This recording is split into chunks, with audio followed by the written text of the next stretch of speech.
প্রিয় দর্শক, সবাইকে আমন্ত্রণ জানাচ্ছি আমাদের সাপ্তাহিক আয়োজন মুক্তমত অনুষ্ঠানে। আমরা এই অনুষ্ঠানে সমসাময়িক বিষয় নিয়ে কথা বলবার চেষ্টা করি। তবে আজকে আমরা কথা বলবো সত্য বেচনখ্যাত আব্দুল কাদের মির্জা, যিনি বসুরহাট থেকে পরপর 4 বার অর্থাৎ এবার সহ 4 বার তিনি মেয়র নির্বাচিত হয়েছেন। তার সাথে আমরা পুরো অনুষ্ঠান জুড়ে কথা বলবো। তিনি রয়েছেন আমাদের সাথে অনলাইনে, জনাব আব্দুল কাদের মির্জা, বসুরহাটের যিনি চতুর্থবারের মতো নির্বাচিত মেয়র, এবং একই সাথে স্টুডিওতে আমাদের সাথে অতিথি হিসাবে যুক্ত রয়েছেন সিনিয়র সাংবাদিক সৈয়দ ইশতিয়াক রেজা। আমরা সৈয়দ ইশতিয়াক রেজা ভাই এবং আমি দুজনেই মিলেই আজকে আমাদের পুরো অনুষ্ঠানে আমরা আব্দুল কাদের মির্জা সাহেবের সাথে কথা বলবো। আমরা ইতিমধ্যে দেখেছি গণমাধ্যমে জনাব আব্দুল কাদের মির্জা সত্য বচন উপাধিত হতে যাচ্ছেন তার নানা বক্তব্য মন্তব্যের জন্য, এবং তিনি তার নিজ দলের মধ্যে কি অনিয়ম হচ্ছে, কোথায় সন্ত্রাসী হচ্ছে, কোথায় চাঁদাবাজি হচ্ছে, সব কিছু কিন্তু তিনি বলবার চেষ্টা করেছেন। এবং সেই কারণের জন্যই তিনি তার নির্বাচনের পূর্বে নানা ক্ষেত্রে নানা চ্যালেঞ্জের মধ্যেও পড়েছেন, এবং সেই নির্বাচনের পরবর্তীতে সময় তিনি বলেছেন যে জনগণকে সাথে নিয়ে তিনি সেই নির্বাচনে জয়লাভ করেছেন।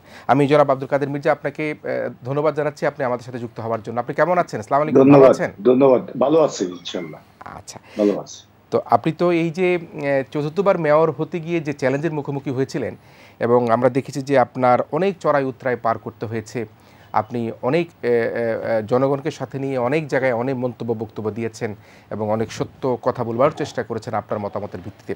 তো সে অবস্থায় এখন আপনি এইবার মেয়র হবার পরে আপনার অনুভূতি কী? আপনার কেমন লাগছে? আপনি যে চ্যালেঞ্জগুলি ফেস করেছিলেন সেই চ্যালেঞ্জগুলি মোকাবেলা করতে গিয়ে এখন এই অবস্থায় আপনি বিজয়ের মালা যখন পড়লেন, আপনার কাছে কেমন লাগছে? আসলে আমার এই বিজয়টা হচ্ছে জনগণের বিজয়। জনগণের আন্তরিক প্রচেষ্টা, তাদের আন্তরিকতা, তাদের ভালোবাসায় আমি বিজয়ী হয়েছি। আমি তাদের কাছে কৃতজ্ঞ। তাছাড়া আমি সাহস করে সত্য কথা বলেছি। আমি অন্যায়, অবিচার, অনিয়মের বিরুদ্ধে প্রতিবাদ করেছি। অনেক সাংবাদিক, লেখক, সাহিত্যিক, শিক্ষক লেখার মাধ্যমে বিভিন্নভাবে আমাকে উজ্জীবিত করেছে। বিশেষ করে আজকে স্টুডিওতে আছেন আমাদের প্রবীণ সাংবাদিক সৈয়দ ইশতিয়াক রেজা, আমি ওনার প্রতিও কৃতজ্ঞতা প্রকাশ করব। উনি যে লেখা লিখেছেন তা থেকে আমি উজ্জীবিত হয়েছি। আমি আজকে স্পষ্ট ভাষা বলতে চাই, আমি যে প্রতিশ্রুতি আমি জনগণকে দিয়েছি, আমি অক্ষরে অক্ষরে সে প্রতিশ্রুতি পালন করব। আজকে একটি কথা বলতে হয়, সেটি হচ্ছে আমার থেকে খুব ভালো লাগছে আজকের দিনটি। নোয়াখালীর চৌমুহনীতে পৌরসভা নির্বাচনে একটি অবাধ সুষ্ঠু নির্বাচন হয়েছে। এই জন্য নির্বাচনের সাথে সংশ্লিষ্ট সবাইকে আমি আন্তরিক কৃতজ্ঞতা প্রকাশ করছি।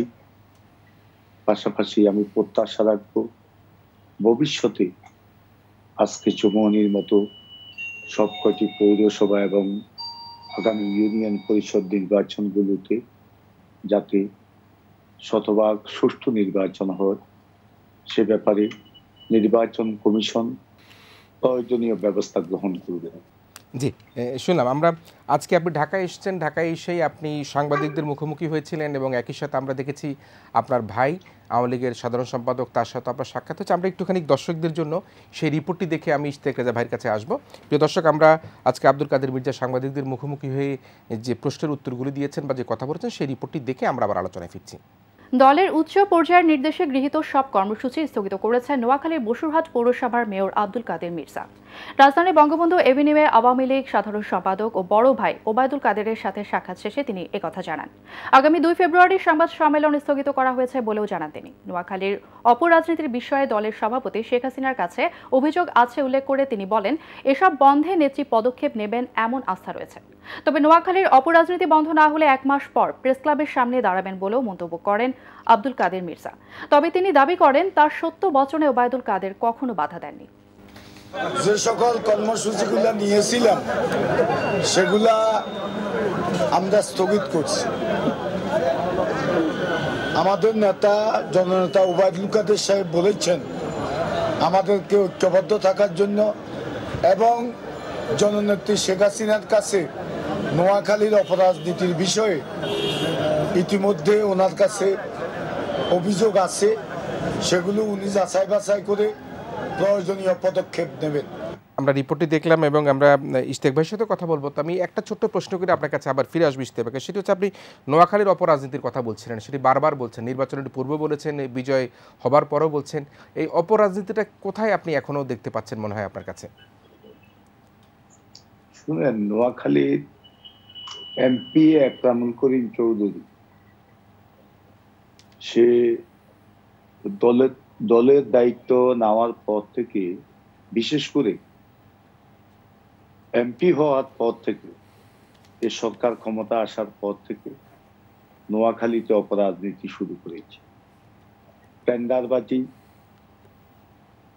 চাকরি বাণিজ্য, একজন গরিব পুলিশকে চাকরি দিয়ে সে 5 লক্ষ টাকা নেয়, একজন গরিব প্রাথমিক বিদ্যালয়ের পিয়নের থেকে 5 লক্ষ টাকা নেয়।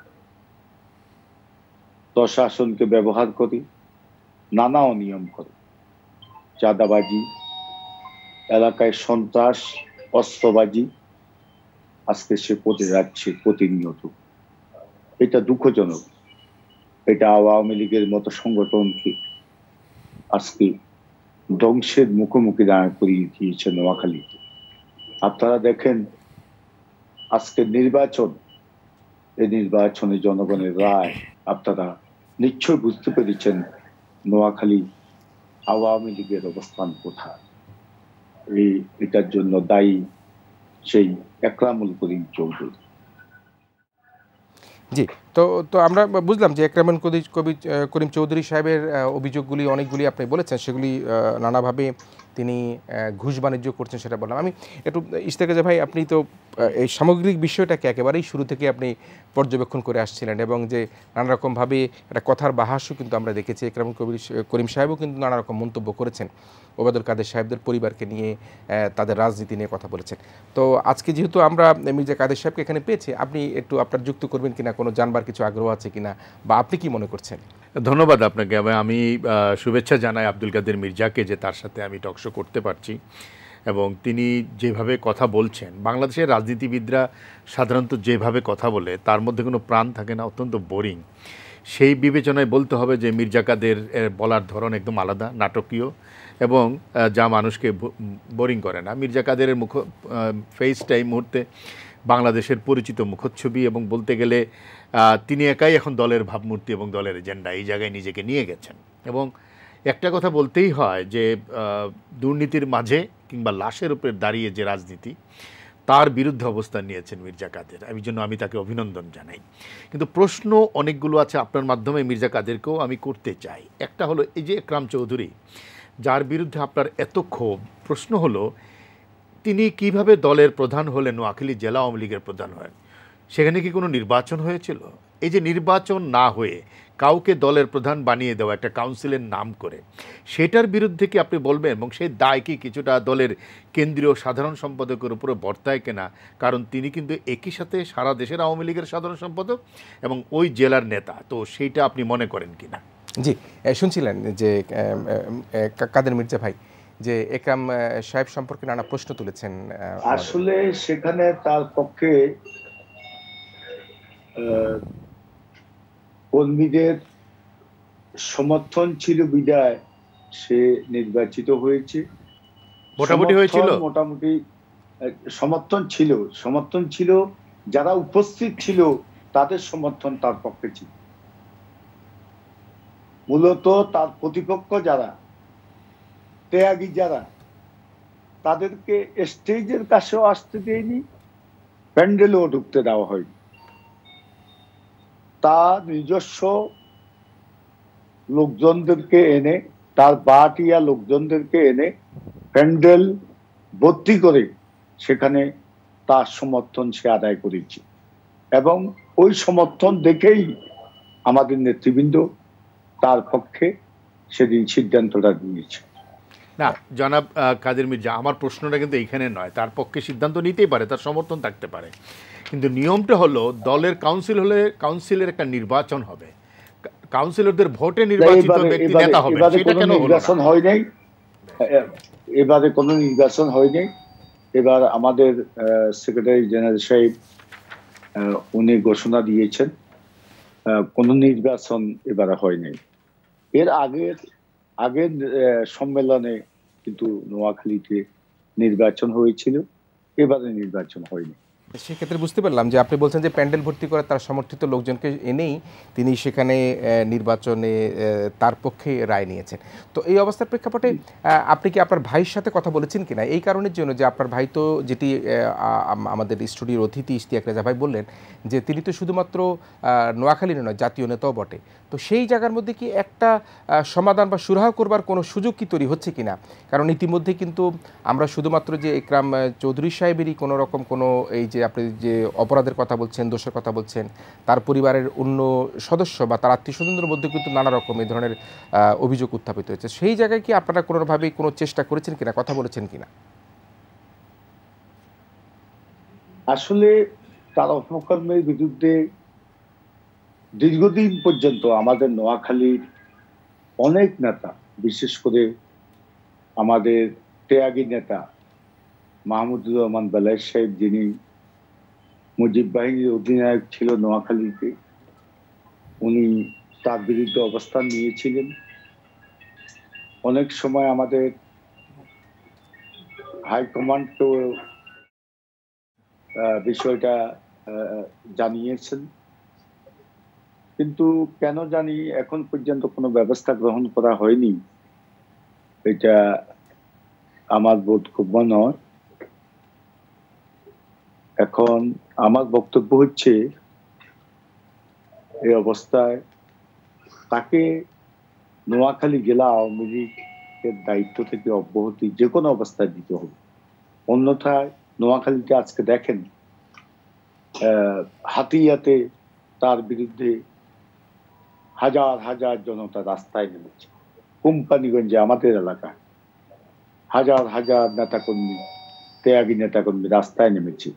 নোয়াখালীতে একটা ত্যাগী কর্মীদের সমাবেশ ছিল, মিছিল করার কথা ছিল, সেটা তার গৃহপালিত প্রশাসন দিয়ে সেখানে 146 লিটার জারি করিয়েছে। আজকে ব্যায়ামগঞ্জের অবস্থা দেখেন, চৌমুহনী পৌরসভা নির্বাচন, সে নির্বাচনে তিনি বলেছিলেন যে নোয়াখালীর রাজনীতি আমার নিয়ন্ত্রণ, আমি চৌমুহনী পৌরসভার নির্বাচনে আমরা জয়লাভ করব। কিন্তু আজকে অবস্থাটা দেখেন, পরাজিত হয়েছে। সেখানে একটা অবাধ, সুষ্ঠু, নিরপেক্ষ নির্বাচন হয়েছে। সেখানে কোন প্রার্থী জয়লাভ করেছে, মানে পরাজিত হয়েছে বলতে কে জয়লাভ করেছে? স্বতন্ত্র প্রার্থী মোবাইল মার্কা প্রার্থী। তিনি কি বিদ্রোহী প্রার্থী? এমপি মহোদয়ের ভাই, সেখানকার এমপি। আচ্ছা আচ্ছা, তিনি স্বতন্ত্র প্রার্থী ছিলেন এবং সেখানে তিনি জয়লাভ করেছেন বলছিলেন। তিনি জয়লাভ করেছেন। জি, ইশতিয়াক একটু আলোচনা যুক্ত করবেন কিনা? না, উনি যে প্রশ্নটা তুলেছেন এটার মধ্যে অনেকগুলো দিক আছে, কিন্তু উনি হয়তো নোয়াখালীর অপরাজনীতির কথা বলছেন বা বৃহত্তর নোয়াখালীর অপরাজনীতির কথা বলছেন, কারণ তিনি প্রথম থেকে কিন্তু নোয়াখালী, ফেনী এই জায়গাগুলিকেও টেনে নিয়ে এসছেন। আমরা দেখলাম পরবর্তীতে উনি কিন্তু কিছুটা জাতীয় পর্যায়েও চলে গিয়েছেন। আমি নিক্সন চৌধুরীর প্রতিবাদ দেখেছি, তিনি অন্যান্য জায়গার কথাও বলেছেন। সব কিছু মিলিয়ে আমার কাছে মনে হয় যে ক্ষমতায় টানা তৃতীয়বারের মতন আওয়ামী লীগ বঙ্গবন্ধুর কন্যার নেতৃত্বে। কিন্তু যে কথাগুলো আমরা বলছিলাম যে তৃণমূল পর্যায়ে, প্রান্তিক পর্যায়ে দলের ভেতরকার দ্বন্দ্ব সংঘাত একটা গৃহবিবাদের পর্যায়ে উপনীত হয়েছে। ঘরে ঘরে বিবাদ এবং সংঘর্ষ, সংঘাত ইত্যাদি ইত্যাদি। এই যে উনি কথাগুলো বললেন যে নোয়াখালীতে একরাম চৌধুরীর যে দুর্দণ্ড প্রতাপের কথা তিনি বলছেন, তাহলে দেখেন আপনি নোয়াখালীতে দলের কেন্দ্রীয় সাধারণ সম্পাদক থাকার পরেও যদি অগণতান্ত্রিকভাবে কেউ দখল করে নিতে পারে পদ, নিজের দলের পদ, কিংবা তার ভয়ে যদি ত্যাগী কর্মীরা মিছিল করতে না পারে, সমাবেশ করতে না পারে, কিংবা তার ভাই যদি একটি পদ বাগিয়ে নিতে পারে, তাহলে সারা বাংলাদেশের রাজনীতিটার চিত্রটা তাহলে কীরকম হতে পারে। আমরা অনেকদিন থেকে এই কথাগুলো বলছি যে বাংলাদেশের রাজনীতিতে একটা ভয়ঙ্কর রকমের মূল্যবোধের অবক্ষয় চলছে। জেলায় জেলায় পাড়ায় পাড়ায় চিহ্নিত সমাজবিরোধী সন্ত্রাসী গোষ্ঠী দলটাকে রাজনীতিটাকে দখল করে নিচ্ছে। এটা শুধু আওয়ামী লীগের বেলায় তা নয়, কিন্তু বিএনপির বেলায় একই অবস্থা। এবং এর থেকে তো বের হওয়ার উপায়টা কী? তাহলে রাজনীতিবিদদেরই বের করতে হবে। আমরা অনেকদিন থেকেই বলছি যে রাজনীতির দুর্বৃত্তায়ন ঘটেছে, কিন্তু এখনকার চিত্র দেখে অন্তত আব্দুল কাদের মির্জার বক্তব্য শুনে সামগ্রিকভাবে সারা দেশে এখনও যা দেখলাম, এই পৌরসভা নির্বাচনকে কেন্দ্র করে কাউন্সিলর নির্বাচিত হওয়ার পরপরই খুন হয়ে গেছেন। চট্টগ্রামে যে রক্তাক্ত নির্বাচন আমরা দেখলাম, কিংবা যারা কাউন্সিলর নমিনেশন পাচ্ছেন, সমগ্র কিছু দেখে মনে হচ্ছে যে না, এখন তাহলে উল্টে গেছে পরিস্থিতিটা। এটা মনে হচ্ছে যে দুর্বৃত্তের রাজনীতিকায়ন ঘটেছে, অর্থাৎ দুর্বৃত্তরাই এখন রাজনীতি করে। আগে একজন দুজন মাস্তান পালতো রাজনীতিবিদরা, এখন মনে হচ্ছে উল্টে গেছে, মাস্তানরা এক দুজন করে রাজনীতিবিদ পালে। বিষয়টা কি তাই হয়েছে কিনা? যদি তাই হয় তাহলে আব্দুল কাদের মির্জা নিজে যে ভোকাল টনিক হিসেবে আবির্ভূত হয়েছেন বাংলাদেশের রাজনীতিতে, বিশেষ করে শাসক দলের মঞ্চে, এর কোনো পরিবর্তন সহজ আসবে কিনা, সেটা কিন্তু একটা বড় জিজ্ঞাসার জায়গা। জি, শুনছিলেন আব্দুল কাদের মির্জা ভাই, এবং সে জায়গায় যদি আমরা আর একটুখানি যুক্ত করতে চাই যে আপনি যখন নির্বাচনী মাঠে আপনি আপনার সত্য বচন যেগুলি বলবার চেষ্টা করছিলেন আপনার মন্তব্য দিয়ে, তো সেই সময় আমরা দেখেছি দু একজনের নাম এসছে, কিছুক্ষণ আগে ইশতিয়াক রেজা ভাই বললেন, তারা আপনাকে নিয়ে নানা রকম কটূক্তিও করেছে। তো তাদের সাথে কি আপনার এই নির্বাচনে জয়লাভ করবার পরে তাদের সাথে কি কোনো কথা আপনার হয়েছে কিনা, বা আপনি তাদের সম্পর্কে আপনার মন্তব্য কী? আসলে ওনাদের সাথে আমার কোনো কথা হয়নি। কিছু কিছু লোক আসলে আমরা সবসময় লক্ষ্য করেছি, যখন যারা ক্ষমতায় থাকে তারা মনে করে, কিছু কিছু লোক মনে করে দেশের মালিক তারা, যা ইচ্ছা তা বলে, যা ইচ্ছা তা করে।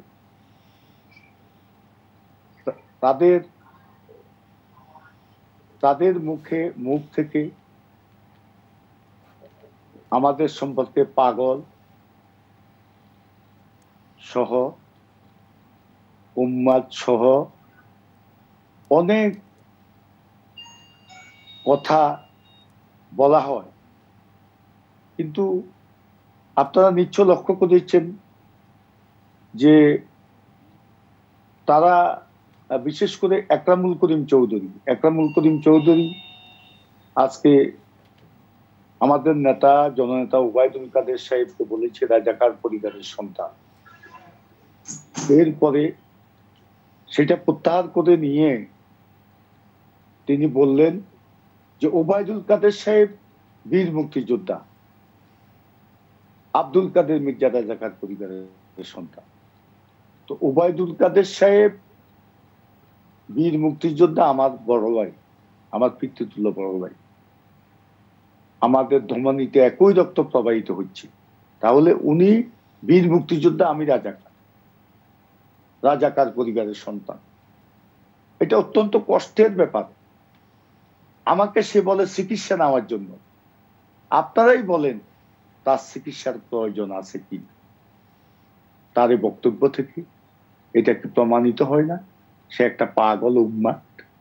অত্যন্ত গুরুত্বপূর্ণ বিষয়টি বললেন, যিনি মুক্তিযুদ্ধের সপক্ষের লোক, ছাত্রলীগের রাজনীতি করেছেন। নিশ্চয়ই দর্শকরাও দেখতে পাচ্ছেন আসলে আপনার বক্তব্য হচ্ছে আসলে যিনি আমাকে পাগল বলেছেন তিনি আসলে পাগল কিনা সেটি কিন্তু জনগণ বা মানুষ বিচার করবে। আমি একটু ইশতিয়াক রেজা ভাই নিশ্চয়ই শুনছিলেন, এবং এই যে কথার বাহাসটি আমি বলছিলাম যে ওবায়দুল কাদের, তার পরিবার বা তারা, তিনি তার রাজনীতি, তার ছাত্র জীবন সেই ঢাকা বিশ্ববিদ্যালয়ের ছাত্র থাকালীন অবস্থায়, তো সেই পরিবারকে নিয়ে এই ধরনের মন্তব্য, বক্তব্য বা আজকে কাদের মির্জা ভাইয়ের যে এই যে ক্ষোভের কথাগুলো আপনি কীভাবে দেখছেন? ওবায়দুল কাদের আমার সহকর্মীও ছিলেন, বাংলার বাণীতে আমরা একসাথে কাজ করেছি, এবং ওবায়দুল কাদেরকে সবাই চেনেন। সুতরাং তাকে রাজাকার পরিবারের সন্তান বলা, এটি আমি বলবো বড় ধরনের এক অধ্যত্ত এবং অনাকাঙ্ক্ষিত একটা শব্দ।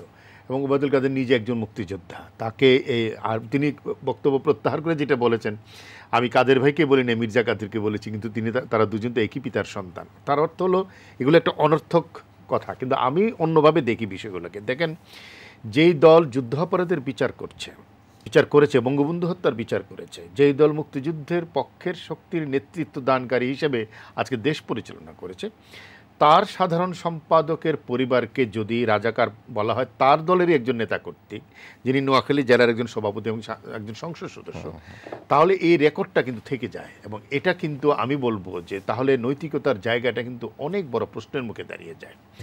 আমি অন্য দিক থেকে যদি দেখি, মির্জা কাদের যে কথাগুলো বলছেন যে দলের নাম ব্যবহার করে একটা গোষ্ঠী এত বেশি দুর্বিনীত আচরণ করছে যে খোদ দলের ভেতর থেকেই এখন কথা উঠছে, অন্যরা বলছে না, অন্য দল বলছে না, খোদ দলের ভিতর থেকে কথা বলছে। এবং কে বলছেন? স্বয়ং কেন্দ্রীয় সাধারণ সম্পাদকের ভাই বলছেন, যিনি নিজে নির্বাচিত মেয়র হয়েছেন পরপর 4 বার। তার অর্থ হলো গণভিত্তি বিচ্ছিন্ন কোনো ব্যক্তি নন, কিন্তু তিনি তার জনতার ভিত্তি আছে কিন্তু তার একটা। এগুলোকে কিন্তু আমি মনে করি যে একটু দলের হাইকমান্ড থেকে একটু সিরিয়াসলি নিতে হবে। যে কথাগুলো টিপ অফ আইসবার্গের মতন, মির্জা কাদের হয়তো নোয়াখালীকে কেন্দ্র করে বলেছেন, কিন্তু সারা দেশেই আমরা জানি প্রান্তিক কণ্ঠস্বর হয়তো আমরা শুনতে পাচ্ছি না। তারা হয়তো বলতে চায়, কিন্তু সেই কণ্ঠস্বর কেন্দ্রে শোনা যায় না। প্রান্তের কণ্ঠস্বর শোনার একটা প্রক্রিয়া শুরু করতে হবে কিন্তু দলকে, এবং এটাই কিন্তু দলের ভিতরকার যে দলতন্ত্রকে গণতন্ত্রের পথে নিয়ে যাবে, অন্যথায় শুধুই দলতন্ত্র থাকবে। আমি মির্জা কাদেরের এই অবস্থানকে স্বাগত জানিয়ে বলতে চাই, এটা অন্যভাবে অন্য চিন্তা করেও দেখা যায়, দুই দিক থেকে দেখা যায়। একটা হলো যে আওয়ামী লীগের ভিতরে গণতন্ত্র আছে, তাই একজন প্রান্তিক নেতা এভাবে বলতে পারেন। আবার এভাবেও বলা যায় যে তার একটা শক্ত অবস্থান আছে বলেই, তার ভাই দলের সাধারণ সম্পাদক বলেই এটা বলতে পারছেন, এবং তিনি কিন্তু সেখানে বসুরহাটে তার পক্ষে কিন্তু নির্বাচনের আমরা আগে দেখেছি আমরা পথ অবরোধ করে তার পক্ষে বিক্ষোভ হয়েছে, সেটাকে অন্য রাজনৈতিক দল করতে পারতো কিনা বা অন্য কেউ করতে পারতো কিনা, এই প্রশ্নগুলো উত্থাপিত হতে পারে। কিন্তু যত প্রশ্নই উত্থাপন করেন না কেন, আমি মনে করি যে বাংলাদেশের রাজনীতির অন্তত একটি কদর্য চেহারা উন্মোচন করে দিয়েছেন মির্জা কাদের। কিন্তু মির্জা কাদের নিজেও কিন্তু আমার কাছে মনে হয় যে কখনো কখনো কথা বলতে গিয়ে, আজকে এখানে আসার সময় আমি জানি না এটা উনি সত্যি বলেছেন, কিন্তু যুগান্তরে আমি একটা কথা দেখেছি, এই ধরনের কথা কিন্তু আমার কাছে প্রত্যাশিত মনে হয় না। তিনি বলেছেন যেসব নারীরা পরপুরুষের সাথে মদ খায় তাদের সম্পর্কে তিনি একটা নেতিবাচক মন্তব্য করেছেন। আমার কাছে মনে হয় এইগুলো প্রতিক্রিয়াশীল মন্তব্য, এইগুলি অনাকাঙ্ক্ষিত মন্তব্য। পরপুরুষের সাথে আর আপন পুরুষের সাথে আসলে কার সাথে কে মদ্যপান করবে না করবে, এইগুলো রাজনীতির ভাষা হবে কিনা, সেই জায়গাটাও কিন্তু জিজ্ঞাসার জায়গা আছে। না, নিশ্চয়ই তিনি তার অবস্থান থেকে কথা বলেছেন। আমি একটা প্রসঙ্গে একটু কাদের মির্জা ভাই আপনার কাছে আসি, যেটি আমাদের ইশতিয়াক রেজা ভাই বললেন, সেটি হচ্ছে যে এই যে আপনি হয়তো শক্ত অবস্থানে আছেন বলে আপনার ভাই জাতীয় নেতা এবং আপনি নিজে যে দল করেন সে দল বর্তমানে ক্ষমতায় রয়েছেন, আজকে যদি ভিন্ন মতের কোনো ব্যক্তি আজকে আপনার বসুরহাটেই বা অন্য কোনো জেলায় এই ধরনের অবস্থান বা এই ধরনের কর্মসূচি করতো, তাহলে কি তিনি করতে পারতেন? আপনার কাছে কি মনে হয়? আসলে আপনারা বলছেন অন্য দল করতে পারবে কিনা, বা আমি কেন করছি। আমি ওবায়দুল কাদেরের ছোট ভাই হিসেবে এই বক্তব্যগুলা দিয়ে যাচ্ছি বা এ ধরনের কর্মসূচিগুলা পালন করে যাচ্ছি। আসলে এগুলা সদিচ্ছা লাগে, যে কোনো কাজ করতে হলে সদিচ্ছা লাগে। আমি সিদ্ধান্ত নিয়েছি, আমি সাহস করে সত্য কথা বলি, আমি সিদ্ধান্ত নিয়েছি আমি অন্যায় অবিচার অনিয়মের বিরুদ্ধে প্রতিবাদ করব। অন্যরাও যদি তাদের অবস্থান থেকে আমার মনে হয় যদি আমার মতো প্রতিজ্ঞাবদ্ধ হয়ে কথা বলেন, কারো সাহস নাই, কি করবে? জেলে দেবে, হত্যা করবে, যাই করুক, যদি আমার সদিচ্ছা থাকে আমি মনে করি কেউ আমাকে কিছু করতে পারবে না। যার যার অবস্থান থেকে সে তার সত্য কথাটা বলতে পারবে।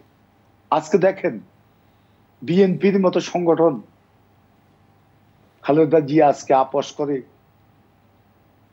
ঘরে ঘুমাচ্ছে, তার ছেলে অসুস্থতার অজুহাত দেখিয়ে আজকে লন্ডনে বসবাস করছে। আজকে রাজনৈতিক মাঠ শূন্য, আওয়ামী লীগ একা এখানে রাজনীতি করছে, রাজনৈতিক কর্মকাণ্ড করছে।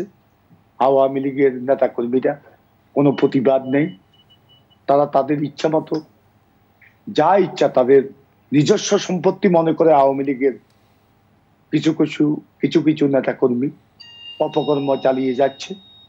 এরা মূলত সত্যিকারের এরা আওয়ামী লীগ না, এরা হাইব্রিড। এরা দেশকে ধ্বংস করছে, দলকে ধ্বংস করছে। এ ধরনের হাইব্রিডদেরকে যদি দল থেকে বের করে দেওয়া না হয় তাহলে আওয়ামী লীগের ভবিষ্যৎ অনেক খারাপ। তো সেক্ষেত্রে আপনি বলছিলেন, জি জি নিশ্চয়ই নিশ্চয়ই, আপনি বলছিলেন যে চামচারা শেখ হাসিনার সব অর্জন ধ্বংস করে দিচ্ছে, আপনি আপনার মন্তব্য কিন্তু বলেছেন, আমি সেই কথাটাই আপনি বললেন যে দল থেকে তাদেরকে বের করে দেওয়ার জন্য সেই প্রক্রিয়ার কি শুরু করবার জন্য আপনি যে কথাবার্তা বলা শুরু করেছেন, আপনি কি কোনো সাড়া পাচ্ছেন কিনা? যেটি আজকে আপনি আপনার ভাইয়ের সাথে দেখা করার পর আপনার ভাই আপনাকে বলেছেন শান্ত থাকবার জন্য, তো আপনি কি শান্ত হয়ে যাচ্ছেন কিনা, নাকি আপনি কথা আপনার যে সত্য বচন শান্ত থাকার জন্য উনি বলেছেন আমরা আমরা আমরা শান্ত হয়ে আছি। আমরা তো এখানে অস্থিতিশীল পরিবেশ সৃষ্টি করার জন্য কিছু করছি না, কিন্তু উনি যেহেতু বা আমাদের হাইকমান্ড বলেছেন নোয়াখালীর অপরাজনীতি বন্ধ করবেন, সেজন্য আমরা আমাদের কর্মসূচি স্থগিত করেছি। আমরা শান্ত থাকব, আমরা 1 মাস দেখব, 1 মাস পর আবার আমি যে সিদ্ধান্ত নিয়েছি জাতীয় প্রেস ক্লাবে সংবাদ সম্মেলন করে পরবর্তী কর্মসূচি ঘোষণা করবে, এবং সে কর্মসূচি হবে ঢাকা ভিত্তিক। কোন অবস্থাতে এই অপরাজনীতি বরদাস্ত করা যাবে না। তো একটা বক্তব্য দেখছিলাম আপনার জনাব মির্জা কাদের এই নিউজটার মধ্যে, আপনি যে ক্লিপটা চালিয়েছেন, যে আপনার সাধারণ সম্পাদক আপনাকে বলেছেন ঐক্য বজায় রাখতে। তাহলে ঐক্য বজায় রাখতে গেলে তো ইকরাম চৌধুরীকেও লাগবে আপনার।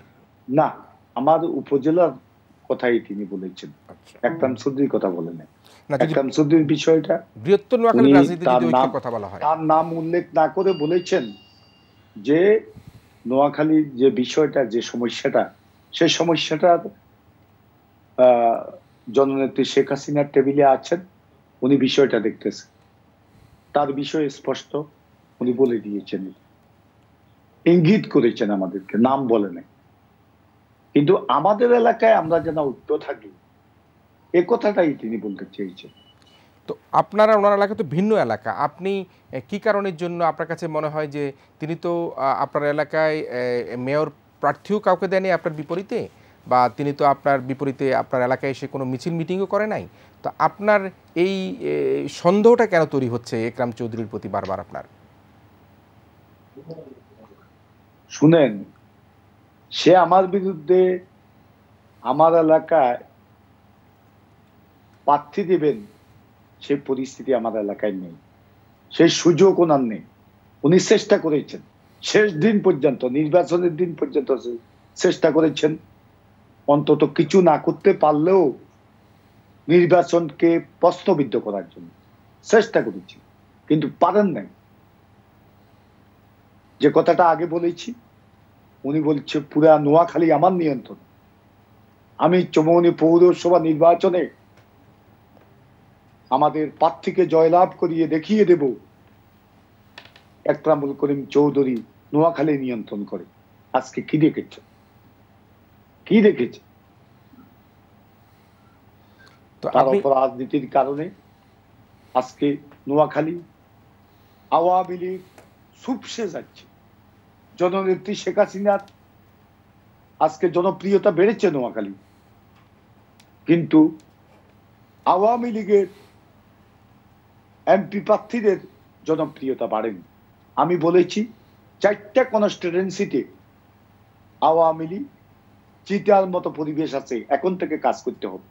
আপনারা দেখেন আমাদের নেতা ওবায়দুল কাদের সাহেবের কনস্টিটুয়েন্সি, তারপরে আজকে বেগমগঞ্জে যে নির্বাচন হয়েছে, চৌমুহনী পৌরসভার নির্বাচন, সেখানে আমাদের এমপি প্রার্থী ভাই জিতেছে, সে স্বতন্ত্র প্রতিদ্বন্দ্বিতা করে জিতেছে। অর্থাৎ তাদের অবস্থান সেখানে শক্তিশালী, এটা স্বীকার করতে হবে। এমপি প্রার্থী ওখানকার এমপি কে? কিরণ সাহেব। কিরণ সাহেব, আচ্ছা জি। তার ভাই বিদ্রোহী প্রার্থী হিসেবে দাঁড়িয়েছিলেন নাকি? দাঁড়িয়েছিলেন, সে জয়লাভ করেছে ফেয়ার ভোটে। আচ্ছা আচ্ছা, তাহলে আওয়ামী লীগ সমর্থিত যিনি প্রার্থী ছিলেন তিনি জয়লাভ করতে পারেননি বলছেন? উনি জয়লাভ করেন নাই, উনি একরামুল করিম চৌধুরী প্রার্থী ছিলেন, প্রস্তাব তিনি পাঠিয়েছেন একরামুল করিম চৌধুরী। আচ্ছা, তাহলে ওই চৌমুনিতে একরামুল করিম চৌধুরী যে প্রার্থী তিনি জিততে পারেননি, কিন্তু যিনি বিদ্রোহী প্রার্থী তিনি জয়লাভ করেছেন, এটি বলছেন আপনি? জি জি জি। এখানেও দেখেন রাজনীতিটা কোন জায়গায় গেছে। আওয়ামী লীগ কেন্দ্রীয়ভাবে বলছে যে কোথাও কোনো বিদ্রোহী প্রার্থীকে গ্রহণ করা হবে না, তাদেরকে দল থেকে বহিষ্কার করা হবে। আবার এখানে দেখেন দলের যিনি প্রার্থী ছিলেন তার বিরুদ্ধে যিনি বিদ্রোহী প্রার্থী তার আবার গ্রহণযোগ্যতা বেশি, এমনকি মির্জা কাদেরের কাছেও গ্রহণযোগ্যতা বেশি। তাহলে রাজনীতিটা আবার এমপির ভাইও, এমপির আবার ভাই, মানে বিদ্রোহী প্রার্থী। ফলে উনি যেটা বলছেন যে নোয়াখালীতে রাজনীতিটা চুপসে যাচ্ছে, এটা কিন্তু একটা বড় প্রশ্ন। তাহলে রাজনীতিটা আছে কোথায়? আমরা খোদ চট্টগ্রামের সিটি কর্পোরেশনে দেখলাম কাউন্সিলর পদে বেশ কয়েকজন বিদ্রোহী প্রার্থী, তাদের মধ্যে অনেকে বিজয়ী হয়েও এসছেন। শত হুঁশিয়ারি, সতর্ক বার্তা, এগুলো কিন্তু কোনো কানে তুলে নেই। দলের শৃঙ্খলার প্রশ্ন কিন্তু এটা, দলের ভিতরে শৃঙ্খলা সত্যি সত্যি ভেঙে পড়েছে কিনা, নিয়ম সত্যি অনুসরণ হচ্ছে কিনা, কিংবা পাড়ায় পাড়ায় জেলায় জেলায়, আমি আগে যেটা বলেছি রাজনীতিটা কাদের কাছে চলে যাচ্ছে, কিংবা সত্যি সত্যি রাজনীতি আছে কিনা। কারণ রাজনীতিটা পুরোটাই কি সুযোগ সুবিধা নির্ভর হয়ে দাঁড়িয়েছে কিনা, অর্থ নির্ভর হয়ে দাঁড়িয়েছে কিনা, সন্ত্রাস নির্ভর হয়ে দাঁড়িয়েছে কিনা, এগুলো কিন্তু একটা বড় প্রশ্নের ঝাঁপি আমি বলবো মির্জা কাদের সবার সামনে তুলে ধরেছেন। সেটা একটা তিনি দলের একটা বড় উপকার করেছেন এবং দলকে কিন্তু এখন এই সিরিয়াসলি তার কথাগুলো ভাবতে হবে। জি, তো আমরা আবারও যদি একটু একরাম চৌধুরীর বিষয়ে আসি, আমরা আসলে পুরো আলোচনাটাই আপনাকে জুড়ে করছি এবং নোয়াখালীর রাজনীতি নিয়ে কথা বলছি, কারণ বৃহত্তর নোয়াখালী সন্তান হিসাবে ওবায়দুল কাদের সাহেবের একটা দায়িত্বশীল ভূমিকা রয়েছে, যেহেতু উনি পার্টির সাধারণ সম্পাদকের দায়িত্ব পালন করছেন, সুতরাং সেই জেলাটা অত্যন্ত গুরুত্বপূর্ণ। আপনি একরাম চৌধুরীর কথা বলছিলেন, এই যে আপনাকে নির্বাচনের পূর্বে একরাম চৌধুরী সাহেবের বিরুদ্ধে যে অভিযোগ ছিল, তিনি নানাভাবে অস্ত্র ঝঞ্ঝানি, আপনাকে ভয় দেখানো, নির্বাচন থেকে সরিয়ে দেওয়া, নানা রকম করবার চেষ্টা করেছে, তো আপনি তো সত্য বচন এবং সত্যের পথেই আছেন, তাহলে আপনি কি কারণের জন্য এখনো পর্যন্ত আইনগতভাবে সেই আইনের আশ্রয় নিচ্ছেন না বা নিবেন কিনা? আপনার সেই পরিকল্পনা আছে কিনা? আসলে আমি শুনেন, আমি অস্ত্রের ঝঞ্ঝানির কারণে আমাকে হত্যা করতে পারে এটা একটা সন্দেহ করে আমি কয়েকজনের নাম দিয়ে এটা জননেত্রী শেখ হাসিনার কাছে পাঠিয়েছি। আমাকে মাননীয় স্বরাষ্ট্রমন্ত্রী বলেছেন যে আমি এটা ব্যবস্থা নিচ্ছি,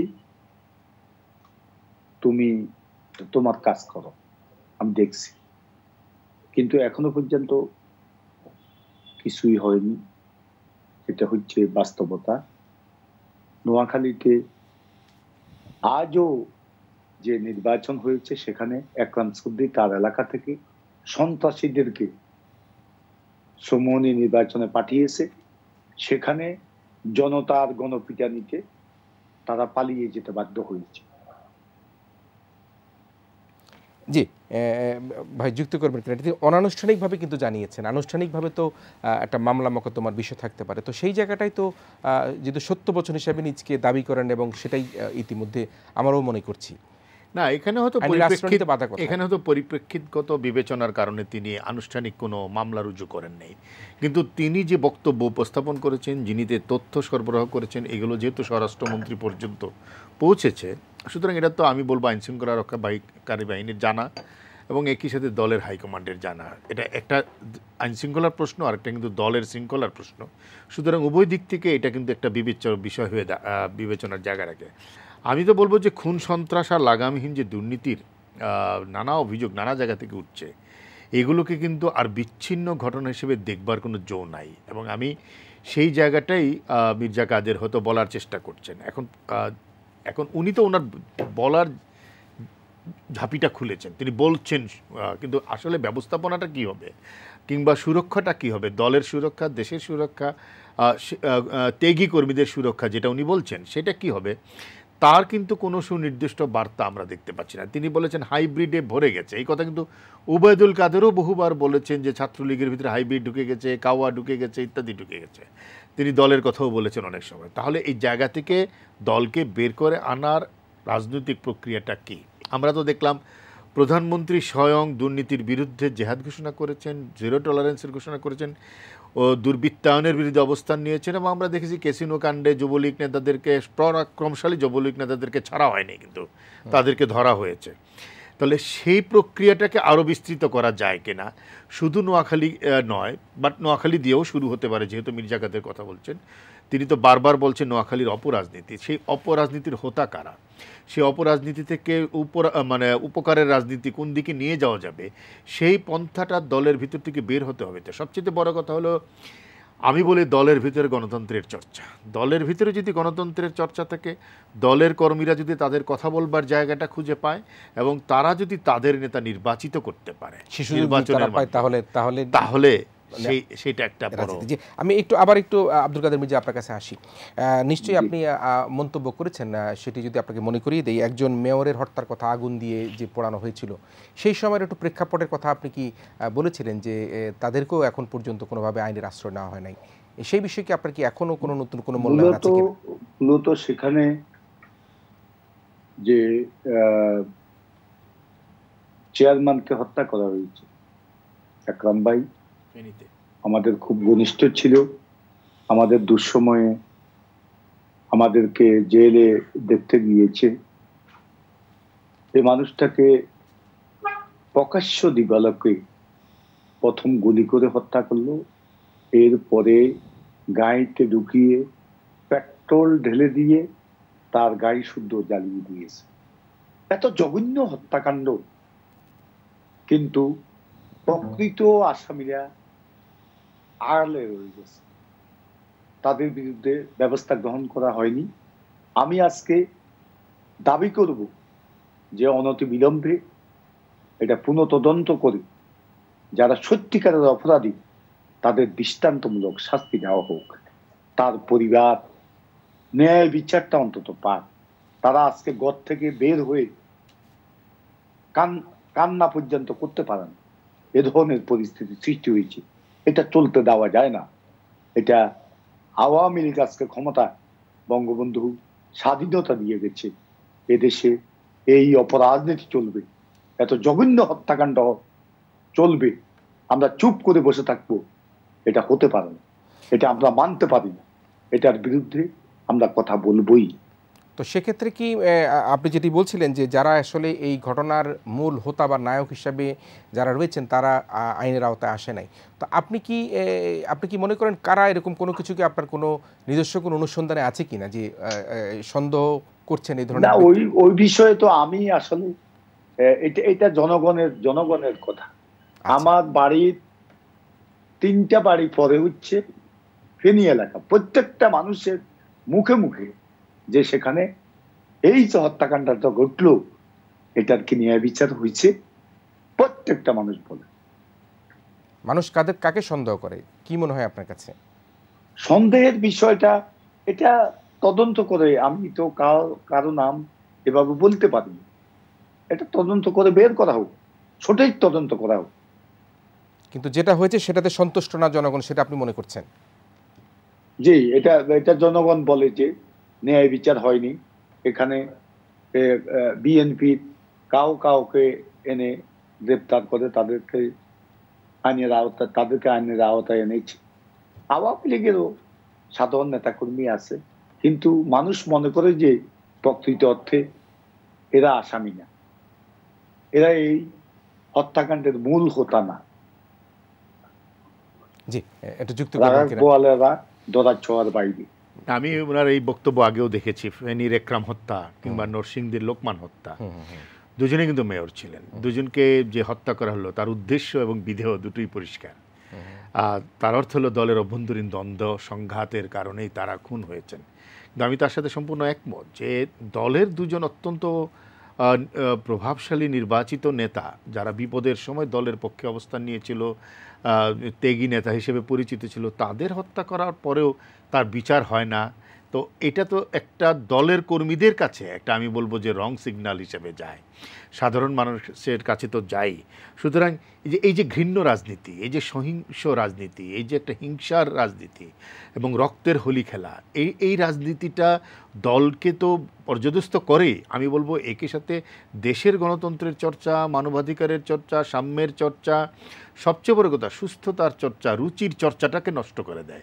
রাজনীতি তো এগুলো আর কিছু থাকে না। কিন্তু ওখানে এই যে কাদের মির্জা সাহেব একটা মন্তব্য করলেন ফেনীর ঘটনায়, যে বিএনপি কয়েকজনকে হয়তো আটক করা হয়েছে বা আওয়ামী লীগেরও নিচু পর্যায়ে স্তরের কিছু নেতাকর্মীকে আটক করা হয়েছে। এই যে জজমিয়া নাটক বা যেটি আমরা তো সবসময় শুনি, তো সেই অবস্থায় দেখা গেল খুনি কারা, অপরাধী কারা, নিয়ে গেল ভিন্ন মতের লোকদেরকে জেলে নিয়ে গেল, তারা হয়তো শাস্তি ভোগ করছে বা করবে। তো এইটাও কিভাবে চলবে বলে মনে করেন, কি দেখছেন আপনি? যেমন উনি এটা বলেছেন এবং এটা তো ওনার বক্তব্য থেকেই পরিষ্কার হয়েছে, কিন্তু আমার প্রশ্ন আবার এখানেও আছে। কিন্তু দেখেন দেশের রাজনীতিটা তো এরকম করে যাচ্ছে, পুলিশকে প্রশাসনকে প্রভাবিত করে হত্যাকাণ্ডের ঘটনাকে ভিন্ন দিকে নিয়ে যাওয়া, অপরাধের ঘটনাকে ধামাচাপা দেওয়া, নিরপরাধ লোককে ধরে নিয়ে যাওয়া, শুধু রাজনৈতিক কারণে না, অন্যভাবেও। জাহালমের ঘটনাও তো আমরা জানি, যাকে আটকে রাখা হয়েছিল। এখন প্রশ্ন হলো, যেমন মির্জা কাদের এটা বলেছেন, তিনি তো একজন জননেতা, তিনি জনগণের কাছে অত্যন্ত গ্রহণযোগ্য।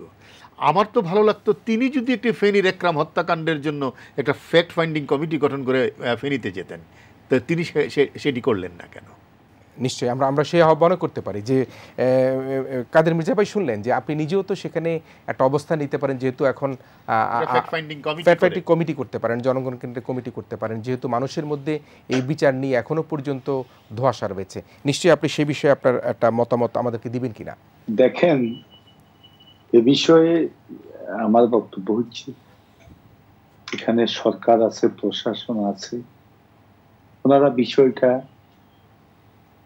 অত্যন্ত গুরুত্ব দিয়ে যদি দেখেন, আমার মনে হয় এই সমস্যার সমাধান হয়ে যাবে। আমরা সেখানে যে বিষয়টা আপনারা বলেছেন, এটা তো আমরা কি করব, আমরা ছোটখাটো রাজনৈতিক কর্মী, যতটুকু বলছি সেটাও নানা প্রতিবন্ধকতা আসছে, তারপরেও কথা বলে যাচ্ছি, সাহস করে সত্য কথাটা বলে যাচ্ছি, অন্যায় অবিচার অনিয়মের বিরুদ্ধে কথা বলছি, এরপরেও নানা প্রতিবন্ধকতা আসছে। আমি আপনাদেরকে তো বিষয়টা নিশ্চয় আপনারা বুঝেন, দেশের পরিস্থিতি সবকিছু বুঝেন, আমাদের মতো লোকেরা কি সম্ভব যে কোনো কমিটি করে বা কোনো পদক্ষেপ নেওয়া। এটা আমি আশা করি জননেত্রী শেখ হাসিনা আসলে একটা স্থিতিশীল পরিবেশ রক্ষা করার জন্য আন্তরিকভাবে প্রচেষ্টা চালিয়ে যাচ্ছে। উনি তো সকল ক্ষেত্রে সফলতা অর্জন করেছে। আজকে এই যে অপরাজনীতি যদি বন্ধ করা যায়, যদি ভোট ডাকাতির রাজনীতিটা বন্ধ করা যায়, সেক্ষেত্রে জননেত্রী শেখ হাসিনা যতদিন বেঁচে থাকে এই জীবন সায়ন্নে, উনি যদি এই সিদ্ধান্তটা সঠিকভাবে নেন, তাহলে মানুষের মনের মণিকোঠায় চিরদিন উনি বেঁচে থাকবেন। ভোট ডাকাতির কথা আপনি বলছিলেন, সেটা বন্ধ করতে পারলে তিনি তার জীবন সায়ান্নে সারা জীবন মানুষের মাঝে বেঁচে থাকবেন। তো চট্টগ্রামের ভোট নিয়ে আপনি বলেছেন যে 22% ভোটও যেটা হয়েছে সেটাও চুরি করে দিয়েছে।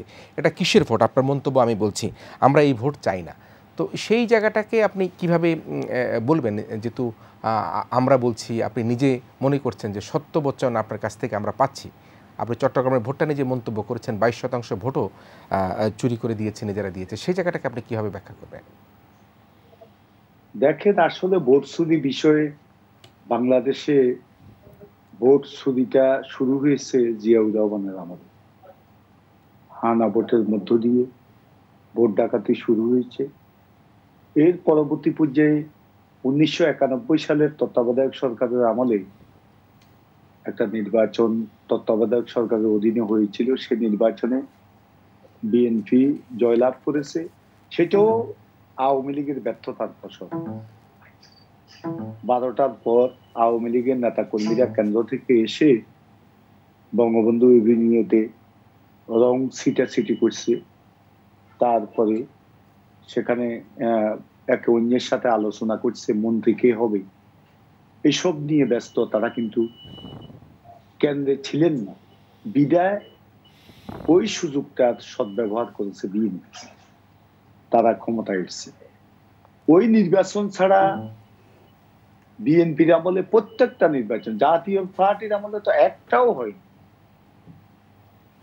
স্বচ্ছ নির্বাচন। বিএনপির আমলে মাগুরার নির্বাচন সহ সকল নির্বাচন অনিয়ম হয়েছে। কিন্তু আওয়ামী লীগ আমলে অনেক দৃষ্টান্ত আছে ফেয়ার নির্বাচন। আজকের নির্বাচনটা চৌমুহনীর ফেয়ার হয়েছে, আমার নির্বাচনটা ফেয়ার হয়েছে। তারপরে দেখেন এই যে কুমিল্লা এবং সিলেটে এই দুইটা নির্বাচন আপনারা দেখেছেন, 12টার পর, ভোটের দিন 12টার পর বিএনপি বলেছে নির্বাচন অবাধ, সুষ্ঠু, নিরপেক্ষ হয়নি। কিন্তু দিন শেষে দেখা গেল এই দুইটা সিটি কর্পোরেশনে নির্বাচিত হয়েছে বিএনপির প্রার্থী। জি, আপনি বলছেন নিশ্চয়ই আপনার কাছে অনেক ব্যাখ্যা আছে, যুক্তি আছে, কিন্তু আপনি তো সারা দেশের 2-4টি খণ্ডচিত্রের কথা বললেন। আপনি বলেছেন মাগুরা নির্বাচনের কথা, কিন্তু বিএনপি তো বলে এখন ঘরে ঘরে মাগুরা, যেটি আপনি নিজে জানি না কতখানি আপনি ফিল করেন, যেহেতু আমরা বারবার বলছি আপনি সত্যবচন খ্যাতি অর্জন করার পথেই আছেন বা অর্জন করেছেন। তো সেই জায়গায় এই জায়গাটাকে আর একটু বেশি কীভাবে শুদ্ধতা দেওয়া যায় কি না, আমরা বিভিন্ন জায়গায় যে এখন আমাদের নির্বাচনগুলি চলছে, মেয়র নির্বাচনগুলি চলছে, সেই জায়গার মধ্যে আসলে যদি স্পেসিফিকলি আপনি সঠিক মন্তব্যটা করবার সুযোগ আছে কিনা। শুনেন, আসলে নির্বাচন তো আপনারাই লক্ষ্য করছেন যে নির্বাচন আজকে ধরুন বৃহত্তর নোয়াখালীতে 3টা নির্বাচন হয়েছে। 3টা নির্বাচনের মধ্যে 3টা পৌরসভা নির্বাচন হয়েছে। এর মধ্যে ফেনী 12টার সাথে সাথে সব ভোট লুট করে নিয়ে গেছে। তারপরে আমার মনে হয় 20 জন না 21 জন কাউন্সিলর বিনা প্রতিদ্বন্দ্বিতা হয়েছে। হাতিয়ার ইলেকশনও অনুরূপ কারচুপি হয়েছে। এগুলা সত্য। আমি সারা বাংলাদেশের চিত্রটা আপনাদের কাছে স্পষ্ট। কিন্তু আমি আজকে স্পষ্ট ভাষা বলতে চাই যে আমরা আগামী 3 বছর পরে আমাদের দেশে একটা সংসদ নির্বাচন অনুষ্ঠিত হবে।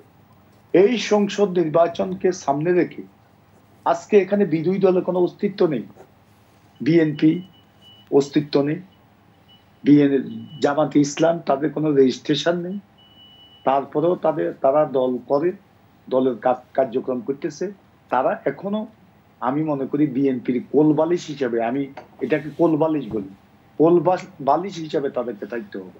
আর অন্য কোনো দল এখানে বাংলাদেশের রাজনীতিতে এদের কোনো গুরুত্ব বহন করে না। কিন্তু আপনি একটা মন্তব্য করেছিলেন যে মির্জা কাদের ভাই, আপনি একটা মন্তব্য করেছিলেন, সেটা হচ্ছে যে সঠিক নির্বাচন হলে নোয়াখালীতে যারা ক্যান্ডিডেট আছেন তাদেরকে নিয়ে মন্তব্য করেছেন, তারা আসলে পালিয়ে যাবে বা ভোট দরজা খুঁজে পাবে না, একটা মন্তব্য করেছেন। ইস্তাক একটু যুক্ত করবেন কিনা? এটা সত্য, এটার প্রমাণ তো আজকে পাই, আজকে পান নাই। চৌমুহনীতে আওয়ামী লীগের প্রার্থী পরাজিত হয়েছে। একরামুল করিম চৌধুরী বলেছে নোয়াখালী আমার নিয়ন্ত্রণে, আমি চৌমুহনীতে যা বলবো তাই হবে। চৌমুহনী নির্বাচনে আওয়ামী লীগের প্রার্থী জয়লাভ করবে। সে কি করেছে? আজকে কেন পরাজয় বরণ করলো? বৃহত্তর নোয়াখালীতে আওয়ামী লীগ 4টা কনস্টিটুয়েন্সি আছে, সেগুলাতে জিতার মতো পরিবেশ আছে। ওবায়দুল কাদের সাহেবের কনস্টিটুয়েন্সি, হাতিয়ার কনস্টিটুয়েন্সি, আমাদের বেগমগঞ্জের যে কনস্টিটুয়েন্সি আজকে চৌমুহনীতে যেখানে নির্বাচন হয়েছে সে কনস্টিটুয়েন্সি সাতক্ষীরার কনস্টিটুয়েন্সি। তাও কাজ করতে হবে। আর বাকি কনস্টিটুয়েন্সি গুলার অবস্থা নাজুক। আপনি বলছেন দরজা খুঁজে পাবে না, ইস্তেমাকে যুক্ত করবেন কিনা? দরজা খুঁজে পাবে না, হয়তো আমি এটা একটা ভাষায় বললাম, আঞ্চলিক ভাষায়, দরজা খুঁজে পাবে না, কিন্তু বিষয়টা সত্য। এটা তো আজকে প্রমাণিত হলো। না, রাজনীতিতে রসিকতা থাকে, আর রস সংযুক্ত করে কথা বলার প্রবণতা থাকে। সেই বিবেচনায় তিনি হয়তো দরজা খুঁজে না পাওয়ার কথা বলেছেন। কিন্তু একটা রূঢ় বাস্তবতা কিন্তু তিনি তুলে ধরেছেন যে যদি কাজ না করা হয়, যদি জনগণের সাথে একটা যোগাযোগ স্থাপিত না হয়, যদি ইতিবাচক ভাবমূর্তি গড়ে না ওঠে, তাহলে আগামী নির্বাচন অবাধ সুষ্ঠু নিরপেক্ষ হলে অনেক এমপির জন্য কঠিন হয়ে যাবে, এই কথাটাই তিনি বলতে চেয়েছেন। দেখেন, এখন এমপিদেরও কিন্তু কোনো কোনো এমপির শুধু নোয়াখালীতে নয়, সম্প্রতি আপনি দেখেছেন যশোরের এক এমপি শাহিন চকলাদার, তিনি থানার ওসিকে বলতেছেন যে একজন পরিবেশবিদ আইনজীবীকে তার বাড়িতে বোমা মেরে তাকে ফাঁসানোর জন্য থানায় বোমা মেরে তার নামে মামলা দিয়ে দিতে হবে। তাহলে কি ভয়ঙ্কর রকমের একটা রাজনীতি হচ্ছে, অপরাজনীতির কি নির্মম প্রকাশ আমি বলবো যে যশোরের এই ঘটনাটা, এটিও তো তদন্ত হওয়া দরকার। একজন এমপি কি করে দলের ভাবমূর্তি, দেশের ভাবমূর্তি, সবচেয়ে বড় কথা তিনি তো তার দলের নেত্রীর ভাবমূর্তি নষ্ট করছেন। যেই প্রধানমন্ত্রী বাংলাদেশের মানুষের মনে উন্নয়ন স্পৃহা তৈরি করেছেন, যেই প্রধানমন্ত্রী বাংলাদেশে বড় রাজনীতির স্বপ্ন দেখছেন, বড় করে অর্থনীতির স্বপ্ন দেখেছেন, বড় ভাবনা ভাবতে শেখাচ্ছেন, এরকম ক্ষুদ্র রাজনীতি এবং এরকম সহিংস রাজনীতি, এরকম ভয়ঙ্কর জিঘাংসার রাজনীতি যিনি করতে পারেন, তারা তাহলে সংসদ সদস্য হয়ে যাচ্ছেন। তিনি যশোর সদরের লোক, কিন্তু সেখানে হতে পারেন নাই, গিয়ে পাশের আসনে হয়েছেন। কিন্তু একটা অবৈধ ইট ভাটার ব্যাপারে পরিবেশবিদ একজন আইনজীবী লিগ্যাল নোটিশ দিয়েছেন, তার জবাব কি এটা হতে পারে? এই কথাগুলো আমি মনে করি মির্জা আব্দুল কাদেরকে ধন্যবাদ জানাই যে তিনি অন্তত এভিনিউটা খুলে দিয়েছেন। এই আলোচনাগুলো দলের ভিতর থেকেই হচ্ছে, সৌভাগ্যের জায়গা হলো এটা। জি, এই যে আপনি এই জায়গাটা কিন্তু একটু স্পষ্ট না হয়ে আমরা অন্যদিকে চলে গেছিলাম। 22% ভোটও চুরি করে দিয়েছে, আপনি নিজেই মন্তব্য করেছেন। তো সেইটাকে আসলে সেই ভোটটাকে নিশ্চয়ই আমরা মনে করি যে মাননীয় প্রধানমন্ত্রী শেখ হাসিনার নেতৃত্বে বাংলাদেশের এখন জনগণের মধ্যে যে উন্নয়নের যে ছোঁয়া লেগেছে, নিশ্চয়ই সেটাকে ধরে রাখতে হবে। কিন্তু এই যে ভোট চুরির কথা বলতে গিয়ে আপনি জিয়াউর রহমানের সময় কথা বলেছেন, কিন্তু এই যে সম্প্রতির বিশেষ করে চট্টগ্রামের কথা বলতে গিয়ে আপনি সেই জায়গায় আর একটু স্পষ্ট করার কোনো সুযোগ আছে কিনা আপনার? শুনেন, চট্টগ্রামে যে নির্বাচন হয়েছে সেটা আপনারা ভালোভাবে জানেন। এ বিষয়ে আমি আর বেশি কিছু বলতে চাই না। আমি আপনাদেরকে শুধু এটুকু বলবো যে আমাদের দেশে আগামী 3 বছর পরে জাতীয় সংসদ নির্বাচন অনুষ্ঠিত হবে। এই নির্বাচনকে সামনে রেখে জননেত্রী শেখ হাসিনা যদি এখন থেকে প্রক্রিয়া শুরু করে, যারা জনপ্রিয় প্রার্থী তাদেরকে ইঙ্গিত দেয় যে তোমরা এলাকায় কাজ করো। এখানে অনেকে আছে অর্থনৈতিকভাবে তাদের অবস্থা ভালো নয়, তাদেরকে নেত্রী দেখতে হবে। কে দেখবে? উনি তো অভিভাবক।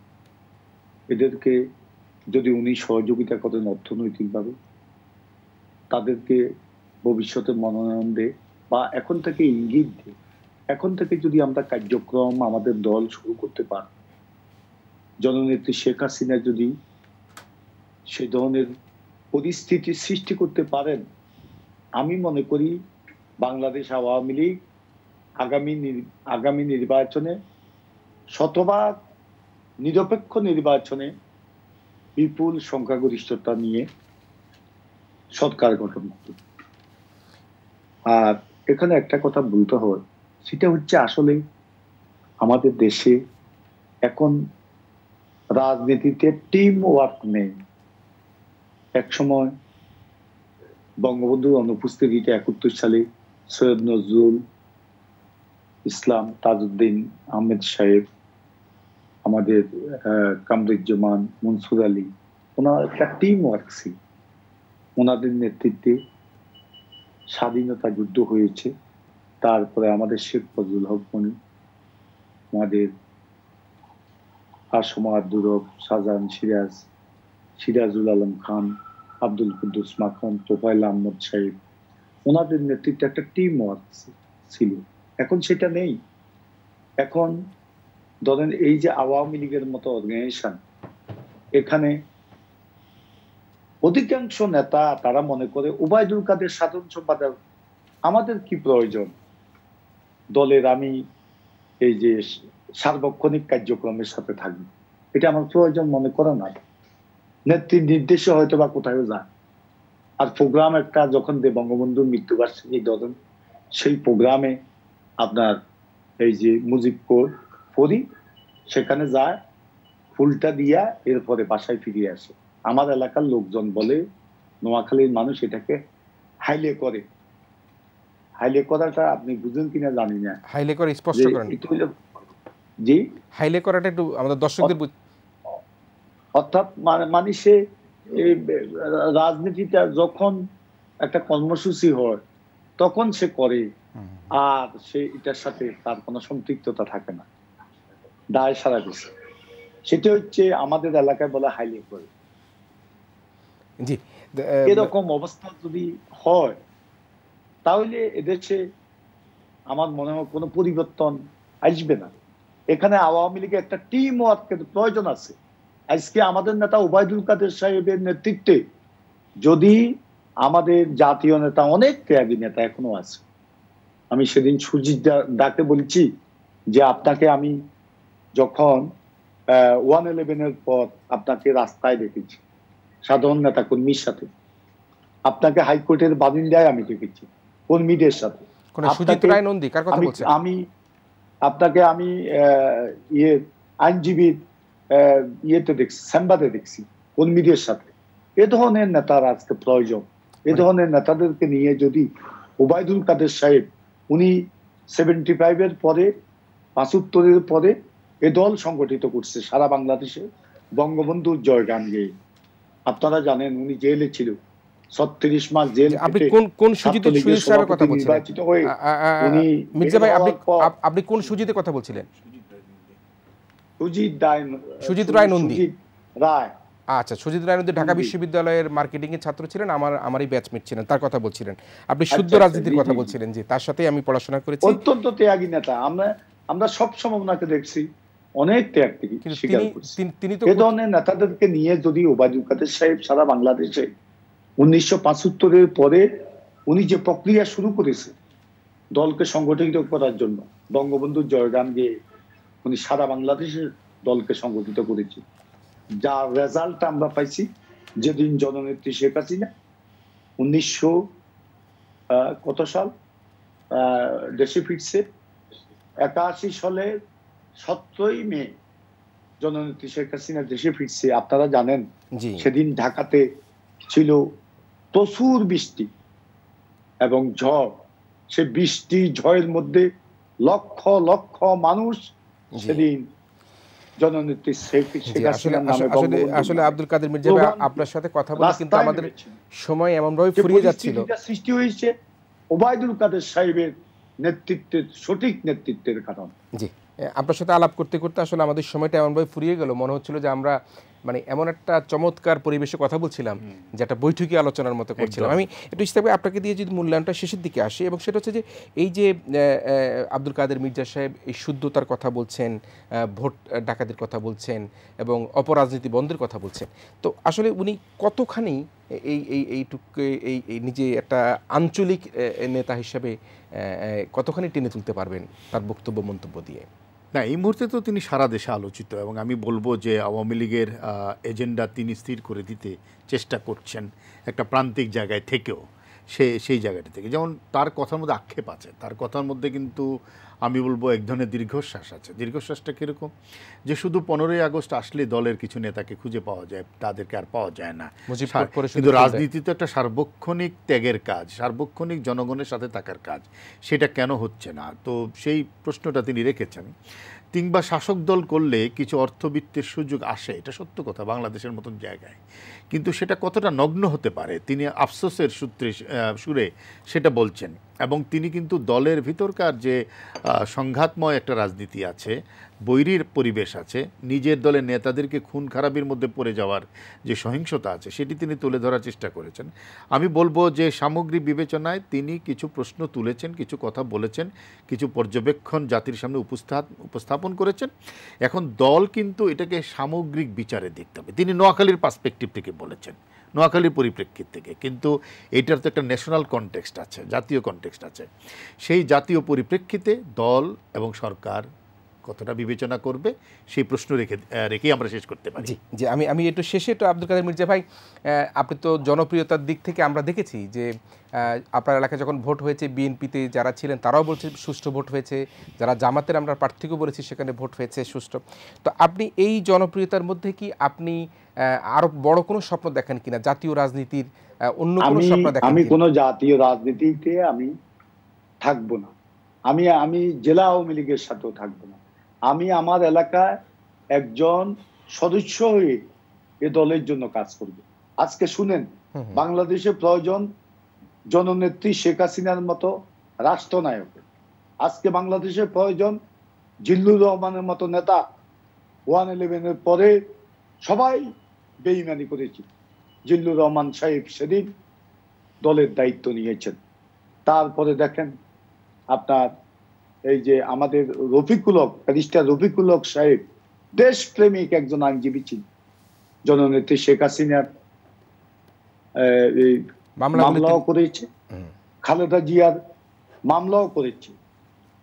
তিনি একজন দেশপ্রেমিক। এ ধরনের লোকের দরকার। আর আর জাতীয় সংসদ সদস্য হিসেবে, এমপি হিসেবে আমি এ ধরনের লোক দেখতে চাই। আমাদের প্রেসিডেন্ট আব্দুল হামিদ সাহেবের মতো লোক আমি দেখতে চাই। এ ধরনের লোক যদি আজকে প্রতিটা অন্তত একটা জেলায় যদি থাকে এ ধরনের একটা নেতৃত্ব, তাহলে বাংলাদেশে বঙ্গবন্ধু যে স্বপ্ন দেখেছে একটা সুখী সমৃদ্ধশালী অসাম্প্রদায়িক বাংলাদেশ, ইনশাআল্লাহ আমরা প্রতিষ্ঠিত করতে পারব। সেক্ষেত্রে মির্জা ভাই, আপনি তো আঞ্চলিকভাবে কথা বললে সেটা অঞ্চলের মধ্যেই থাকছে, কিন্তু আপনি যদি আইন প্রণেতা হিসেবে সংসদে যেতে পারেন, সেখানে তো সারা দেশের মানুষ আপনার কথা শুনতে পাবে। তো সেই জায়গাটায় আপনার কোনোভাবে যাবার জন্য আপনার জনগণ আপনাকে চাই। আমি ছোটখাটো রাজনৈতিক কর্মী, আমার বড় ধরনের কোনো আকাঙ্ক্ষা নেই। হয়তো কেউ মনে করতে পারে যে সে জাতীয় নেতা হওয়ার জন্য বা এমপি হওয়ার জন্য এ ধরনের বক্তব্য দিচ্ছে। আমি খোদাকে হাজির নাজির জেনে বলবো, আমি উপজেলা আওয়ামী লীগের একজন সদস্য হিসেবে কাজ করতে চাই। আমি মনে প্রাণে বিশ্বাস করি যে কাজ করে সে নেতা।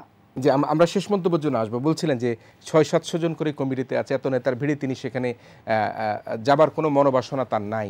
তিনি একদম প্রান্তিক জায়গায় থেকেই কাজ করতে চান। আমি তার এই অবস্থানকে স্বাগত জানাই, ধন্যবাদ জানাই। এবং সবাইকে যে কেন্দ্রে আসতে হবে, বড় পদ পেতে হবে তা নয়। অনেক ক্ষুদ্র জায়গা থেকেও যে বড় অবদান রাখা যায়, অনেক ক্ষুদ্র জায়গা থেকেও যে দলের বড় সংকটটাকে তুলে ধরা যায়, আমার কাছে মনে হয় দেশের সংকটটাকে তুলে ধরা যায়। মির্জা কাদের সেটি করেছেন। তিনি তার কথা শেষ পর্যন্ত স্থির থাকতে পারেন, আমি বলবো এটা তার জন্য, তার দলের জন্য এবং বাংলাদেশের জন্য একটি বড় উপকার হবে। জি আমরা একেবারেই শেষ করছি। যে কাদের ভাই, আপনার যদি সর্বশেষ আপনার নোয়াখালী যারা আপনার আঞ্চলিকভাবে রাজনীতির সাথে যুক্ত রয়েছেন তাদের উদ্দেশ্যে এবং আপনার এই দেশবাসীর উদ্দেশ্যে, যেহেতু আপনি ইতিমধ্যেই সারা দেশের মানুষের কাছে অত্যন্ত পরিচিত মুখ হিসাবে অলরেডি আপনি নিজের স্বীকৃতি পেয়েছেন, আপনি শেষ কোনো মন্তব্য করে যদি আপনার অনুষ্ঠানটি শেষ করেন, শেষ আপনার নোয়াখালী নিয়ে বা জাতীয়। আমার কোনো নেতৃত্ব দেশে নেই, একমাত্র জননেত্রী শেখ হাসিনা আছেন, যিনি তার কর্মকাণ্ড দিয়ে ইতিমধ্যে প্রমাণ করিয়েছেন। তিনি একটা সঠিক নেতৃত্ব এবং কমিটেড নেতৃত্ব। তিনি সব পাবেন ইচ্ছা করবেন। অবশ্যই উনি ইচ্ছা করেন, উনি চেষ্টা করেন, আন্তরিকভাবে চেষ্টা করেন। দেখেন গত কয়েকদিন আগে 70,000 পরিবারের মধ্যে উনি গরিবের মধ্যে ফল বিতরণ করছে। তারপরে নিজস্ব অর্থায়নে প্রত্যাশিত করবে। তারপরে প্রচুর উন্নয়ন আজকে দেশে হচ্ছে।